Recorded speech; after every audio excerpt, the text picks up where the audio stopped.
Hello friends, you are heartily welcome to Mahesh Inspired YouTube channel. Today, I will touch upon one of the most difficult human emotions.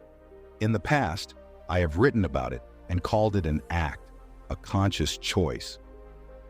The trouble is, even though it is an act, this emotion is very hard to practice in reality because often we are so clamped by our feelings that the majority of the time, our emotions win over us. They don't look like choices at all.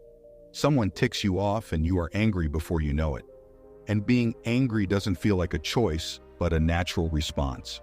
But I'm not talking about anger, hatred, jealousy, envy, or sadness.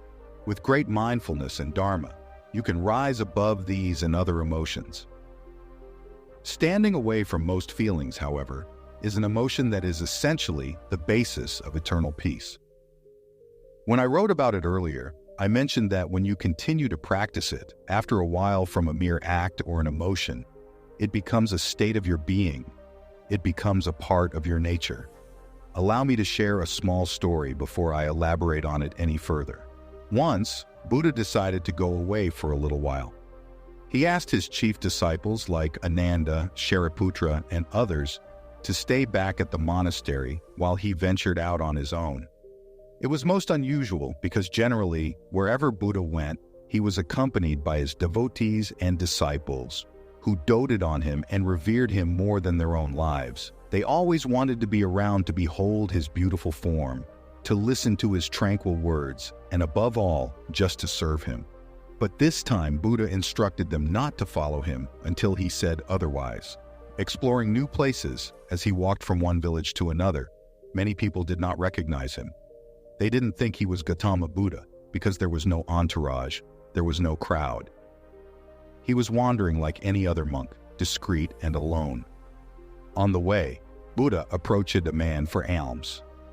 The man, however, was distraught and livid, for his only cow had just died a few minutes ago.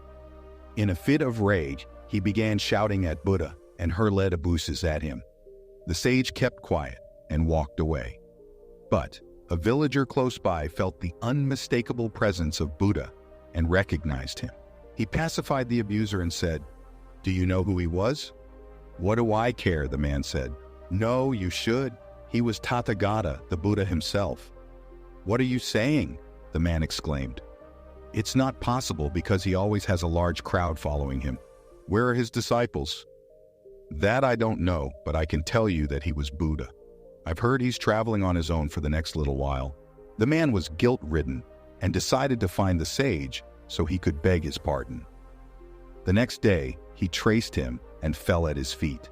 "Forgive me, O sage," he said. "I'm really ashamed for calling you names. Please punish me so I may be purified." "Punish you for what?" Buddha spoke calmly. "For swearing at you, my lord."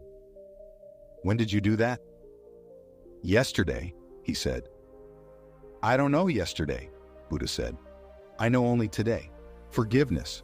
Forgiveness is the hardest of all human emotions. Let me make a subtle distinction for you.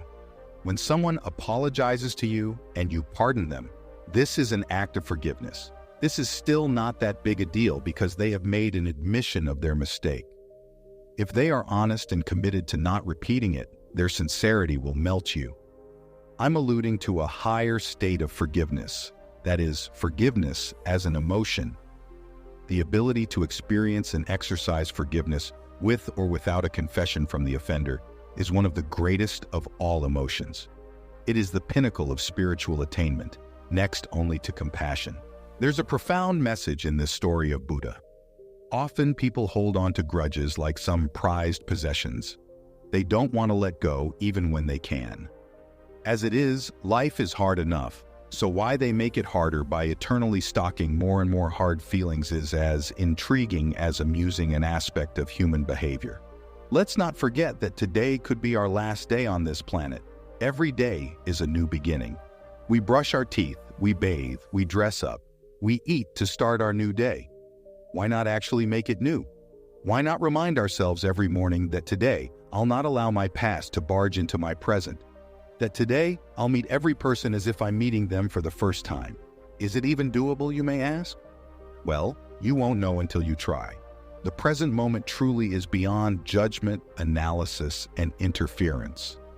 Like Buddha, if we aim to live in the now, in our today, our yesterday will hurt us less and less. While the man was wrong to abuse Buddha, the reality is that we don't know all that he had been through. Maybe he had mortgaged his only farm to buy his only cow. Maybe his family was starving. Maybe he was suffering from some mental disorder. We can label his conduct as antisocial, or we may tag him as a bad person. We have no right to judge him or his sentiments. Buddha did not preach to him, tell him off, or judge him. He simply practiced his own conduct. And that leads me to an important point. We often judge the feelings of the other person. If someone feels hurt by our actions, we may say or think that he or she is overreacting. Doing so is making one more mistake. The truth is, we don't know. First, we hurt someone, and then we thought they shouldn't have felt bad or as bad. This is ignorance. How sensitive someone is to whatever they are is their personal choice. And often, it's not just about that particular incident, but a culminating experience of their entire life behind it. Neither an apology for the offender nor forgiveness for the victim are possible if they are going to judge each other. Have the courage to apologize when you make a mistake. It won't make you small, it'll make you strong. And have the greatness to forgive when someone says sorry. It won't make you any less, it'll make you divine, in fact. If you can't forgive, try not to judge at least. A man on a hunting expedition takes an aim at, but misses, an unsuspecting bear. In self-defense, the bear madly charges toward him. The hunter, trembling with fear, takes another shot, but misses again. Eventually, he chucks his gun and runs for his life. But before long, the bear closes in on him. The hunter falls to his knees and prays, "O Lord, please let this bear find some dharma, some religion, before he kills me." Most miraculously, the bear stops, falls to its knees too, and starts praying. "Dear Lord," it says, "please accept my gratitude for this food I'm about to receive." We often want the other person to be virtuous when we are on this side of the fence while we leisurely shot bullets just because we could. This is a long shot. Let me tell you a little secret though. Every time you forgive someone for their wrongdoing, nature forgives you for one of yours. One day when you'll have no grudges against anyone in your life, when you won't have anyone left to forgive, nature will have left nothing against you either. And I don't think I have to tell you how light you'll feel then, how you'll fly far and free like a content bird in the blue sky. When you forgive someone, you don't just let go of their mistake, but also the hurt and negativity you've been carrying due to their act. Not forgiving the other person is punishing yourself for their mistakes. It's not worth it. For now, excuse me for the long post. Go on, forgive yourself, forgive others, forgive everyone. Life's too short.